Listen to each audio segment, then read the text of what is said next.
Good morning mga bro. Isang mapagpalang araw ulit sa ating lahat.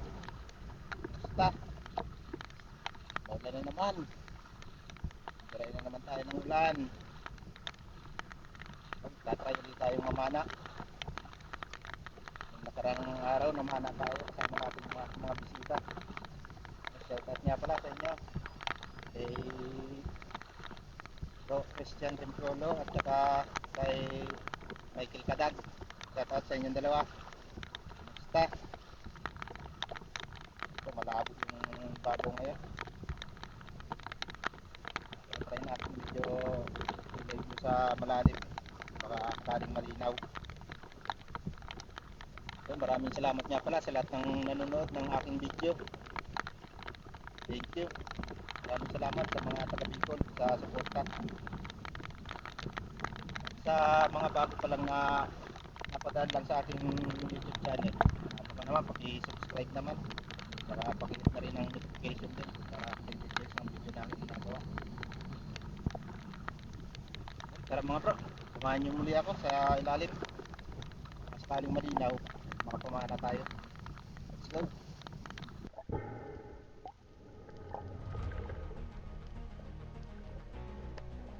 Tara mga bro, samahan niyo muli ako sa ating panibagong adventure.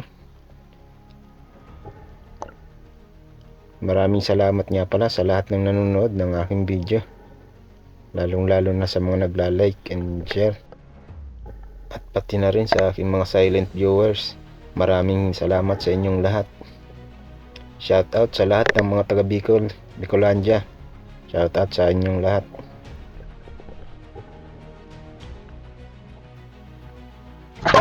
First drop natin, at ito talagang grabe, sobrang napakalabo, halos hindi na natin makita yung ilalim.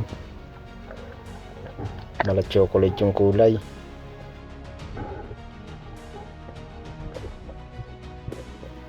Pag ganitong situation mga bro, maghahanap talaga tayo ng area na may linaw.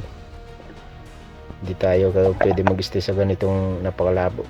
Kahit anong gawin natin paikot-ikot dyan, talagang malabo yan. Pero yung mga sa unahang bahuran yan, minsan malinaw, depende sa agos ng tubig. Ito kasing area to medyo malapit sa ilog, sa may sapa. Yan yung bukana, malapit sa bukana, kaya napakalabo. Yan, maghahanap tayo ng panibagong spot.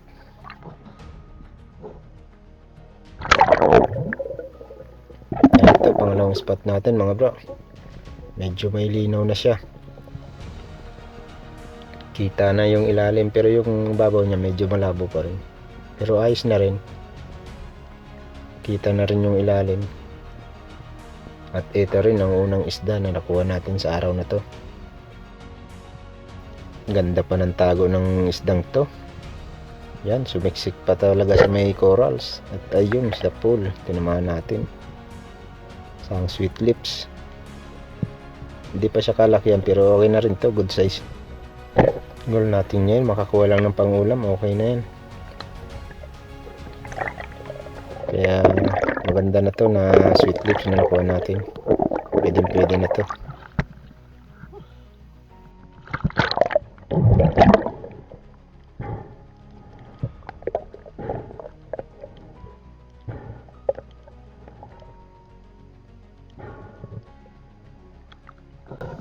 First piece natin mga bro, sweet lips.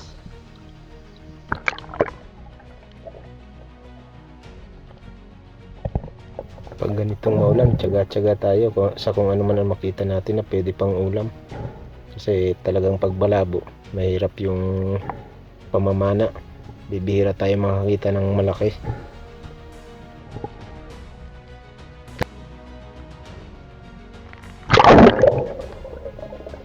Yun, sunod na drop natin. Siguro mga pang 15 ko ng drop to. Hindi ko kasi linalahat, gawa ng malabo nga. Marami tayong drop na attempt na wala tayong huli, wala man lang tayong napana. Eto medyo malalim na to, lagi kong pinupuntang spot to. Nag-fish call tayo at ayun, may lumabas. Isang sweet lips sa pool. Labian. Ito ang isang uri ng sweet lips na yung kulay puti. Labian naman.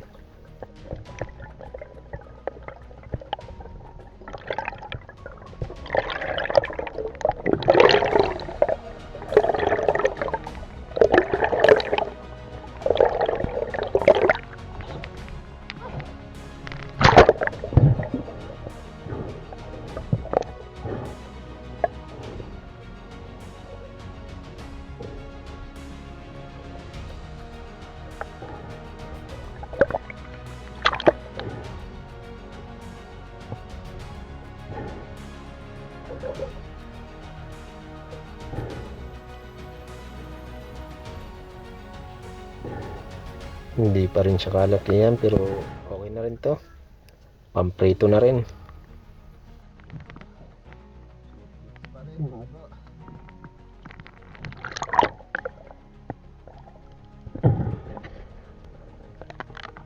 Lumakas na naman yung ulan na to. Pag medyo tumagal-tagal pa tong ulan na to, bilis na naman ang labaw nito.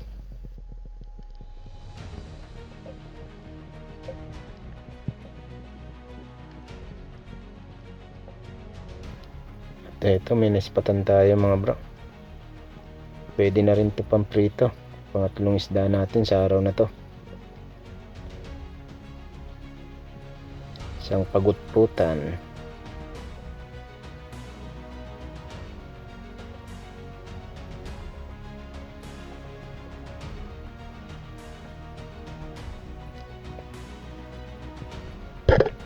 Ito yun sa pool.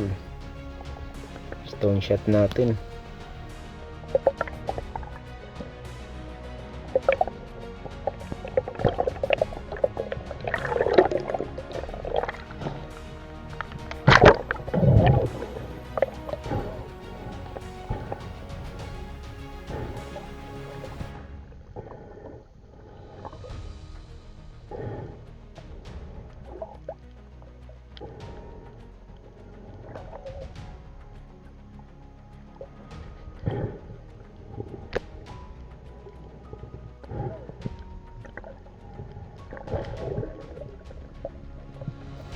Next drop tayo mga bro.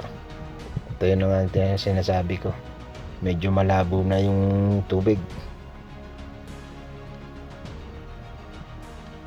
Halos hindi na naman makakita yung mga isda.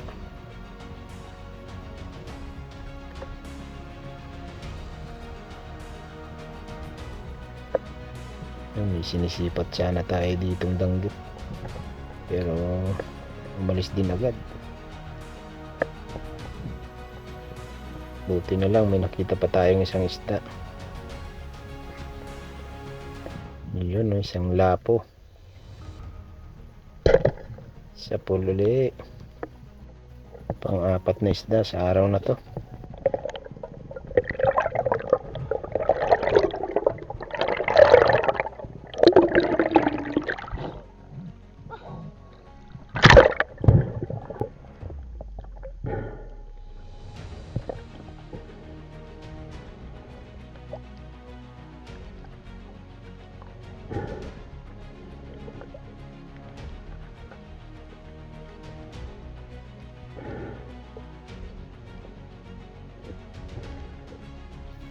Ito na rin yung last na isda sa araw na to.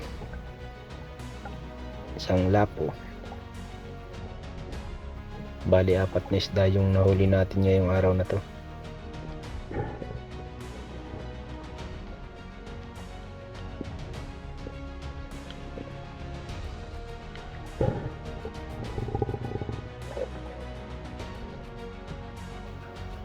At kinabukasan bumalik ulit tayo mga bro. At ayun, medyo sumilip na si Haring Araw. Medyo kumalmar na rin yung dagat. Maganda-ganda na yung panahon ngayon. Sana tuloy-tuloy na to.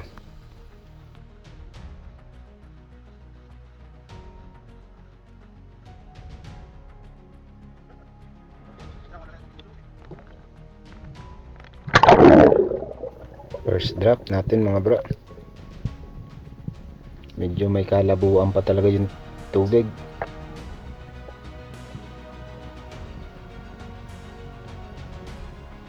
Yun, no? Halos di pa natin makita ng maayos. Parang may mga buha-buhangin siyang nakalutang.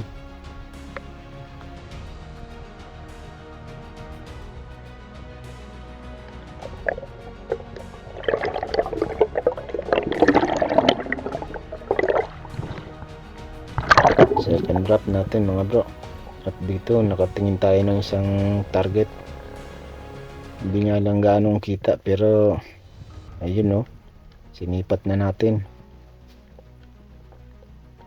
Ito yun, sa pool mga bro, isang mangrove snapper. Nasa mababaw na area pa lang tayo. Okay, good size na to. At itong kauna-unahang isda natin ngayong araw na to.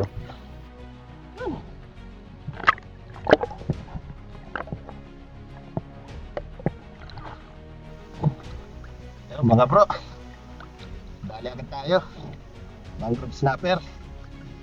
Parang sa mababaw, kaso ang labo. Okay na yan. Kita pa naman yung ilalim. Thank you.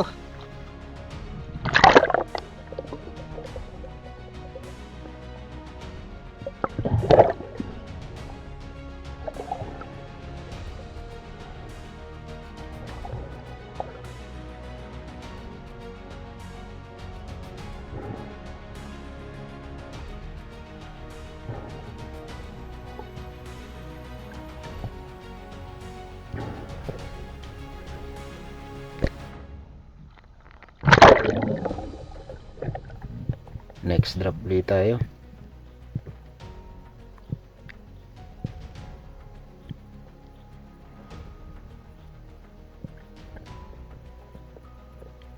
At eto, may target sana tayo rito. Yun, no, isang triggerfish mga bro. Ang laki sana nito, kaso yun nga, hindi natin tinamaan. Malalim na kasi masyado to, sayang. Pero okay lang, next time.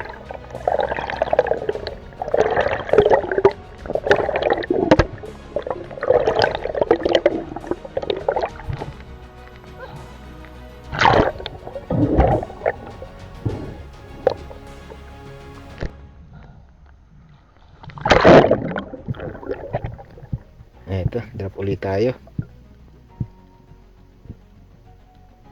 At ito mga bro, kung mapapansin nyo, ito yung pinagpanahan ko nung kahapon, nung labian.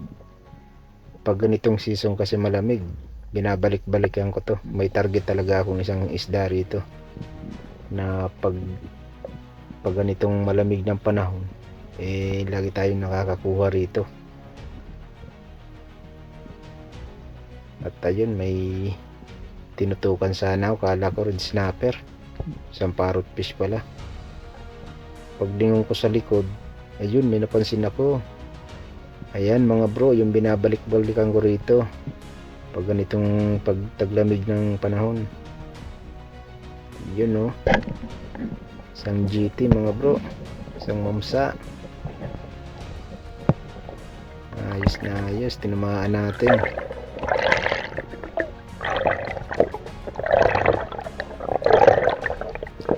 Kahit malabo yung tubig dito, talagang pinupuntahan ko to kasi minsan malinaw yung ilalim niya, kagaya ngayon. Okay na okay. Mga hanggang February yan mga bro, yung pag-i-standby ng mga mamsa dyan sa batong yan. Kaya lagi natin bibisitahin yan. Ito na nga, naiangat na natin. Medyo alanganin pa yung tama niya. Napatali na tayo mga bro, nandito eh. Pero secured naman. Sa may parteng matigas naman tinamaan.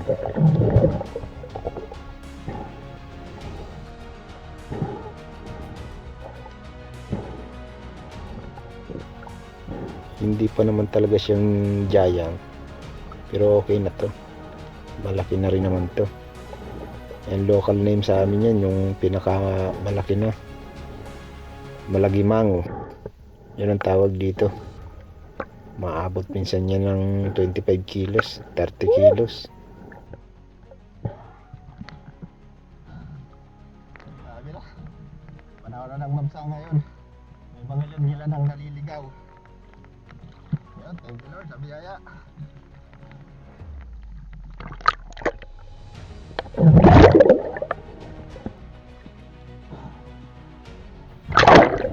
Drop ulit tayo mga bro. At ito na ang last drop natin. Kasi tingnan nyo naman, wala na tayo maninag. Grabe ng labo. Mga bro, uwi na tayo. Dito na tayo sa tabi. Grabing labo na, hindi na natin makita. Saglit lang. Medyo natangali pa tayo ng punta. Wala na tayo nabutan. Ang bilis ng labo dito. Bilis ng lakas ng dagat. Kaya ito lang yan, may 2 piraso tayo nakuha. Oo. Oh. NGT, tsaka isang mangrove snapper. Okay na to mga bro. Tara, hindi na. Ito na uli natin, oh. Isang GT, tsaka isang mangrove snapper. Okay na to. Quick dive lang naman eh. Napakalabo na. Linisan na natin. Sarap na ito pang ulam.